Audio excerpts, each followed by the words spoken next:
On this week's episode, San Diego Comic-Con has come to a close, giving us a plethora of comic, geek, and nerd things to talk about. Disney's D-23 Expo out of Anaheim, California showed us a lot of stuff that, quite frankly, I didn't even know I wanted, but now that I've seen it and I can't have it, I'm in this really weird limbo of what to do with my life. Chicago's Pokemon Go Fest failed miserably, putting it on the list of Chicago's greatest disasters, right behind the Great Chicago Fire of 1871. And finally, Dwayne "The Rock" Johnson might be running for president. Once again, America first. Everyone has a place. Everyone's included. Everyone has a chance to live up to their own God-given potential. Are you tired of politics in America? Tired of politicians who are unwilling to unite and do what's best for America? Americans are working longer hours for less pay, which oftentimes means they're still unable to make ends meet. Meanwhile, Washington seems to be asleep at the wheel. Until now. Finally, there's a candidate who cares. A candidate who is able to merge political parties and achieve true progress in Washington, D.C. Dwayne Johnson wants your vote as President of the United States. Dwayne Johnson, let's rock the vote. Advertisement brought to you by the Nerf Report, not personally endorsed by Dwayne Johnson. Yet. All this and much, much more on this week's episode of the Nerf Report. Are you listening? Damn.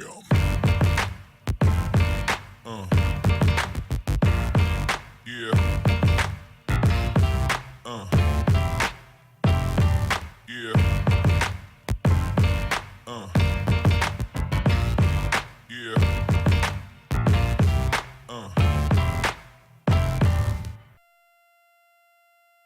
Welcome to the Nerf Report. My name is Bryant, Chappel, and let's just get straight into this week's news.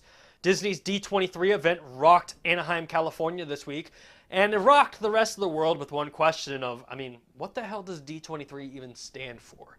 Well, of course, the D is an abbreviation for Disney, and the 23 represents the founding year of Disney, October 16th, 1923. This year, D23 was held at the Anaheim Convention Center, and we received so much Disney-related news that I had to step back and think, is there a single property in the world that Disney does not have their hands in? During the expo, Disney gave us a glance at their upcoming film schedule. They have it planned out to the year 2019. So if you're worried that there's going to be a lack of Disney films, don't worry. Disney's got you covered. Marvel fans can look forward to Thor Ragnarok, Black Panther, Avengers Infinity War, Ant-Man and the Wasp, Captain Marvel, and the untitled fourth Avengers film. Fans of Disney animation will enjoy Pixar's Coco, Incredibles 2, Wreck-It Ralph 2, Ralph Wrecks the Internet, Toy Story 4, and Frozen 2. Quick survey for those of you watching at home. How many of you can't wait to hear Frozen 2's soundtrack be overplayed by millions of people? I can't wait, he said sarcastically. Disney also plans to go all in on live-action retellings of Disney classics. Following the success of Jungle Book and Beauty and the Beast, it is no doubt that we're getting more of these, but quite frankly, the classics are just as good, right? And what would a Disney press conference be without talking about its crown jewel, Star Wars? Disney currently has slated 3 Star Wars films, including Star Wars Episode 8, The Last Jedi, Star Wars Episode 9, and Star Wars A Han Solo Story. Which honestly, as much hate as I've been giving that Han Solo movie, I've been following Ron Howard's production and kind of some stuff coming out of it, and I gotta admit, the fact that Ron Howard is tied to this is actually getting me more and more excited for this film. I'm anxiously waiting to see this film. Disney announced updates to their theme parks at the D23 Expo. Disney revealed that Shanghai's Disney Resort Tron ride will be coming to Disney World in Florida. And honestly, I gotta admit, I'm excited about this because Jeff Bridges is a national treasure, and the fact that he's not immortalized at Disney kind of pisses me off a little bit. A Ratatouille-inspired attraction that opened at Disneyland Paris in 2014 will be arriving at Disney World's Epcot in the France Pavilion. Epcot will also be the home to a new Guardians of the Galaxy attraction. Disney created a really cool backstory here saying that Peter Quill, aka Star-Lord, visited Epcot as a child before Yondu abducted him, and we actually get the whole story. So I guess Peter Quill is coming back to show off Epcot to the rest of the Guardians. This is gonna be awesome. Disneyland Paris will be getting an update to the Disney's Hotel New York titled The Art of Marvel.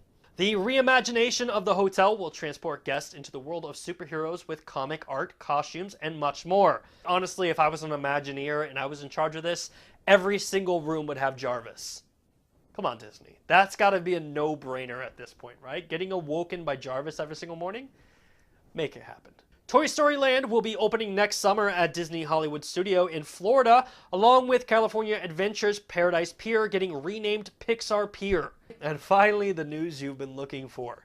Disney gave us a look at the upcoming Star Wars expansions titled Star Wars: A Galaxy Edge. Star Wars Galaxy Edge teleports guests into the war between the First Order and the Resistance. The expansion will feature 2 new attractions, one ride that will take you onto a Star Destroyer, and the second will allow guests to fly in the Millennium Falcon. In case Disney is watching, I took some liberties and designed my own rides for Star Wars Galaxy Edge. I present to you Jar Jar hunting. Yeah, you get in the carts, you shoot Jar Jars, and whoever has the highest score for killing the most Gungans and Jar Jars at the end of the ride win. Womp Rat bombing in Luke's T-16 speeder. Yeah, this one is actually kind of cool because Luke brags about how easy it is to blow up the Death Star by saying, I used to blow Womp Rats on my T-16 speeder back on Tatooine. It's not impossible. I used to bullseye Womp Rats in my T-16 back home. They're not much bigger than 2 meters. And my final suggestion is let's update the Haunted Mansion by adding a few new ghosts. Come on, you gotta admit, having a ghost of a Jedi push your cart around would be pretty awesome inside the Haunted Mansion. Disney will also be introducing a Star Wars themed resort that honestly looks freaking amazing. It's interactive. Your room has a window that looks out into outer space, and it's so awesome. Disney's chairman, Bob Chapek, had this to say about the expansion. From the second you arrive, you will become part of the Star Wars story. You'll immediately become a citizen of the galaxy and experience all that entails, including dressing up in the proper attire. Once you leave Earth, you will discover a starship alive with characters, stories, and adventures that unfold all around you. It's 100% immersive, and the story will touch every single minute of your day, and it will culminate in a unique journey for every person who visits. For the first time in 50 years, the creators of BBC's Doctor Who have casted a female in the role of this season's Time Lord. Doctor Who tells the story of a Time Lord who is referred to as the Doctor, who travels via a TARDIS, or a time and relative dimension in space. The TARDIS has a chameleon circuit that allows itself to disguise as a local object. However, the Doctor's TARDIS remains a blue British police box due to a broken chameleon circuit. Jodie Whittaker will be the 13th Doctor of the series and the first female. I'm really looking forward to this. The trailer really intrigued me. I've seen about 4 or 5 seasons of Doctor Who. I'm kind of a fan of it. I'm not a die-hard fan like some of the people on the internet, but I dig the show. I love how the earlier seasons used practical effect and kind of shied away from CGI, something that I think we need more of in today's entertainment. However, there's a lot of hate on the internet towards this decision.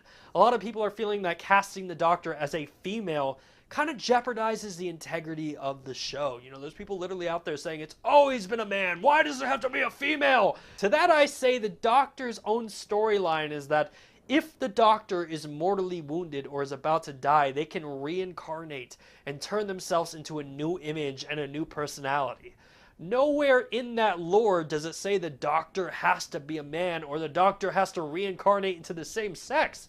Just get over it. Stop crying. It's happening. Join the real world and understand that the fact that the Doctor is a female does a lot for young girls looking for heroes and role models in today's society. But if by some small chance you thought you were the world's largest Final Fantasy fan, well, you're wrong, because the bar got raised really high this week. Amro Rizwan Musa from Malaysia just paid $41,000 on cosmetic surgery to look like Squal Leonheart. According to Amro, a bad case of chickenpox left marks all over his face as a child that led to lower self-esteem.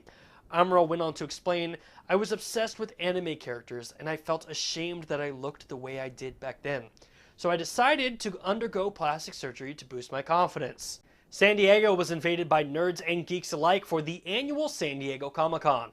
The 4-day event drew roughly about 167,000 people who descended on the San Diego area for one reason and one reason only: to stand in ridiculously long lines. This event is my favorite event out of the year, and if you've never been, I highly recommend it.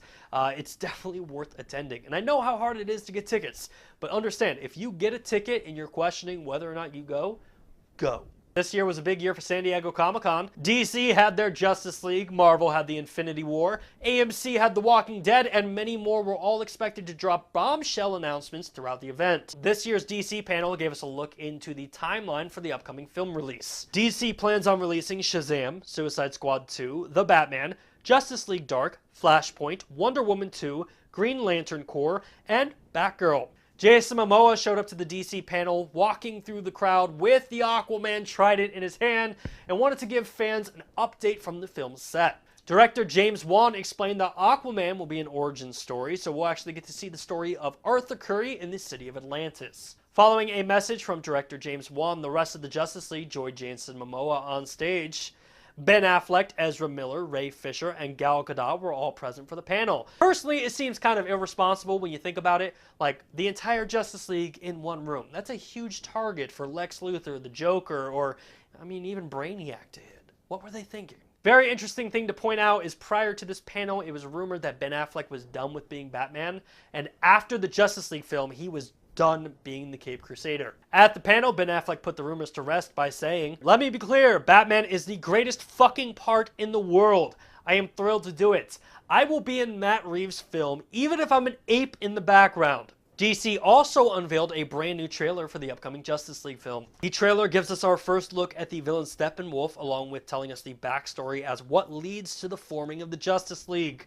The film is currently in reshoots with director Joss Whedon at the helm. Joss Whedon, who famously brought Marvel's Avengers to life. That's kind of a cool little note. So the guy who did the Avengers now gets to take credit for doing the Justice League. That's a crazy resume right there. Justice League will be releasing this year on November 17th, and honestly, after this trailer, knowing Joss Whedon's involved, I'm a little excited for this movie. DC wasn't the only one to give us awesome stuff. AMC gave us a look at the brand new season of The Walking Dead.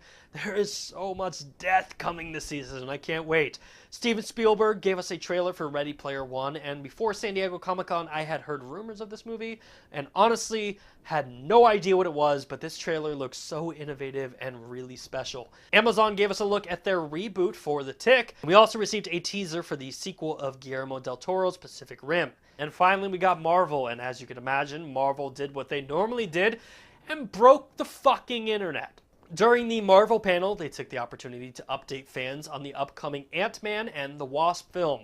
Huge announcement from this is Michelle Pfeiffer will be joining the cast as the original Wasp. During the first Ant-Man, we got a small look into Michael Douglas' character, Hank Pym, and his time as the original Ant-Man. And we learned that his sidekick / love interest, Janet Van Dyne, had shrunk into limitless space, disappearing forever, only for Hank to realize that she could be brought back after Scott Lang comes back from the limitless space himself. Marvel gave us a small taste at the upcoming Brie Larson Captain Marvel film. Captain Marvel will take place in the 1990s as a period piece and will feature everyone's favorite one-eyed agent of S.H.I.E.L.D., Nick Fury. Marvel also revealed that Captain Marvel will be fighting the alien impersonating Skrulls, who are rumored to have some form of a role in the 4th Avengers film. Marvel also gave us a brand new trailer for the upcoming Thor film, Ragnarok. The second Thor movie strips Thor of his hammer and puts him up against his biggest threat yet. Hela, the goddess of death, played by Cate Blanchett, invades and conquers Asgard, sending Thor into a self-loathing sabbatical where he comes across Hulk and Loki, and they form this band of mischiefs, and they try to take back Asgard from Hela's rule. Thor Ragnarok is currently slated for a November 3rd, 2017 release,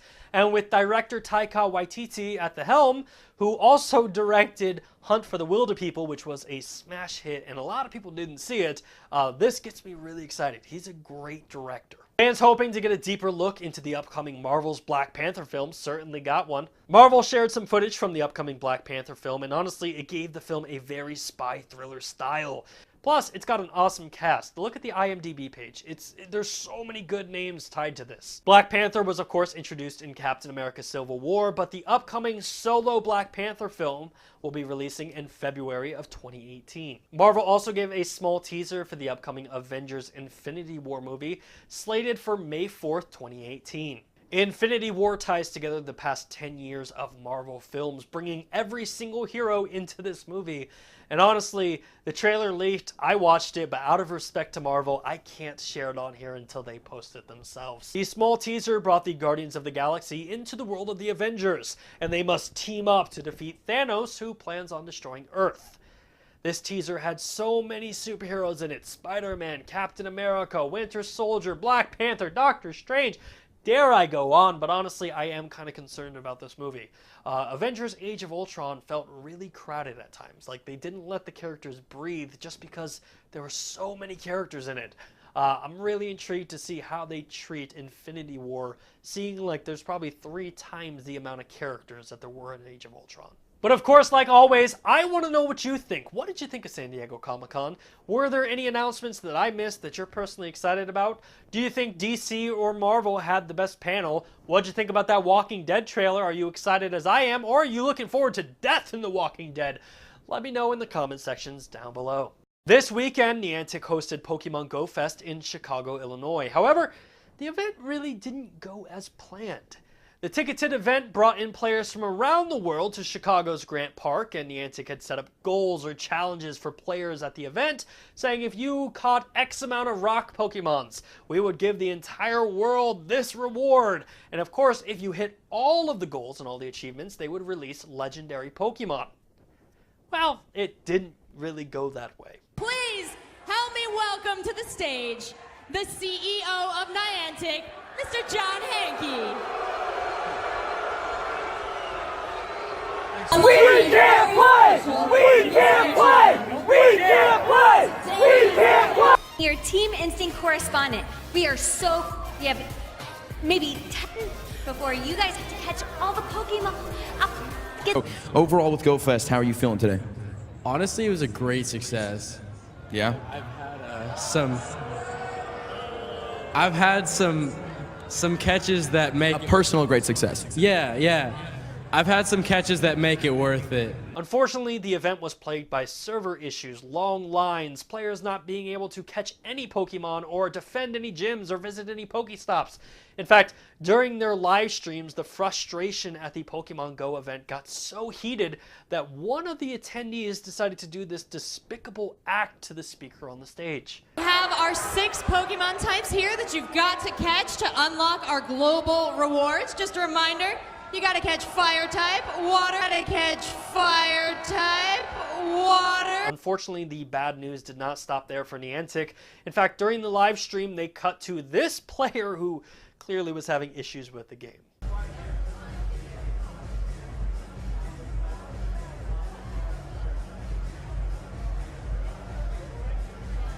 In response to the disaster of Pokemon Go Fest, Niantic is refunding the $20 tickets to everyone who attended, along with giving them $100 worth of in-game currency. Along with that, they're also giving them a Lugia, which is the first legendary Pokemon that they were going to be able to capture at the event. They're not refunding travel, but hey, let's face it. You caught a Lugia. With Washington, D.C. in turmoil and many of the government officials in gridlock over the Russian probe, a lot of citizens have lost hope in the actual government's ability to work, and they're looking for hope and inspiration in a leader, but one American took that actually a little further. Kenton Tilford of West Virginia filed paperwork with the FEC to start a brand new political committee titled Run the Rock 2020. The political committee has hopes of converting the 10-time WWE champion turned actor into the next president of the United States. I hear what you're saying at home. Oh God, The Rock's got no political experience. We've already gotten one celebrity president and look how great he's doing. So why in the world would we want another one? Well, to borrow a term from The Rock, know your role and shut your mouth. The Rock becoming president really isn't that bad of an idea considering who we have in office now, but it all comes down to whether The Rock would be willing to run, and in a recent interview with GQ, he kind of touched on the issue. In the interview, The Rock said, "A year ago, it started coming up more and more. There was a real sense of earnestness which made me go home and think. Let me really rethink my answer and make sure I'm giving an answer that is truthful and also respectful. I didn't want to be flippant. We'll have 3 days off for a weekend and no taxes." And when GQ pressed him on the issue of whether or not he would be willing to run for president, The Rock had this to say: "I think that it's a real possibility. The Rock was born in California, which makes him an American citizen, which also makes him eligible to be a president. He was the son of WWE superstar Rocky Johnson and also the grandson of wrestling god High Chief Peter Maivia. Johnson speaks very openly about the struggles he dealt with as a child. his parents facing eviction, his mother's car being repossessed, him making poor decisions that led to him being arrested 6 times by the age of 16. Dwayne Johnson credits a football coach in Bethlehem, Pennsylvania as to the person that saw the potential and turned his life around. From there, The Rock signed on with the University of Miami and battled with depression after not being drafted by the NFL. Johnson proceeded to follow in his father's footsteps and became a professional wrestler, where on the night he debuted, he was booed out of the arena with fans around the world chanting, "Die, Rocky, die." That would have been enough for some wrestlers to say, "I'm done, I'm calling it quits, this was a terrible decision." However, he persevered, pushed on, and became the biggest star the WWE has ever seen. After years of being the top star of the WWE, Dwayne Johnson tested out his acting chops, and quite frankly, in the beginning it was rough. I openly admit that, but I've seen every Dwayne Johnson movie, and I think last year it was announced he was the highest paid actor in the world. That's insane. I understand that this is all speculation. The Rock hasn't even confirmed if he's running in the year 2020, but let's say he did. If The Rock did run for president, what percentage of Americans would vote for him? Well, to figure this out, I headed on over to Rotten Tomatoes and took the average of his approval ratings on all the movies that have come out since 2010 to the year 2017. And that gives me a percentage of 62%. And if we take that to a political realm and look at a 62% approval rating, Barack Obama won 61% of the popular vote in 2012 against Mitt Romney. So let's just think about that. If The Rock ran and his movie ratings were anything to do with his politics, he would win 62% of the popular vote. So people would vote for him. Granted, yes, Rotten Tomatoes is not a political website, and it does not give us an actual idea as to what he stands for as a candidate. And I'm a firm believer that even if you like the guy and you want to have a beer with him, if he can't get the job done, he shouldn't be president. So with popularity out of the way, that leaves us with the question of, can The Rock do the job of president?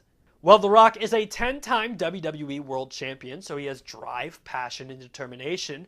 He's been a CIA agent in Central Intelligence, a secret agent in Get Smart, and a diplomatic security service agent in Fast and Furious. Nice try, Rock, but I don't think that last one's a real thing, so you might want to take it off your resume before you run for president. Either way, you got the security clearance to be president. In Hercules, he killed a lion with his bare hands, which, quite frankly, I don't think a single member of Congress is capable of doing, which immediately gives him an edge up over the competition. He served and protected America's shores as a member of the Baywatch. He was a G.I. Joe, and as far as Middle East relations go, he's the fucking Scorpion King. ISIS isn't gonna fuck with the Scorpion King. In all seriousness, I am a big fan of The Rock. I think he is one of the most driven individuals in the world, and I haven't met a single person that has had anything bad to say about the guy. He's a genuinely nice guy. The current political climate in America is honestly sad. Republicans hate Democrats, Democrats hate Republicans, no one's willing to work together, and honestly, both parties are splintering from within, and they don't even know it yet. When I look at the year 2020 and I think about what type of candidate I want a candidate that can unite America. I want a candidate that can unite both parties and do what's best for America.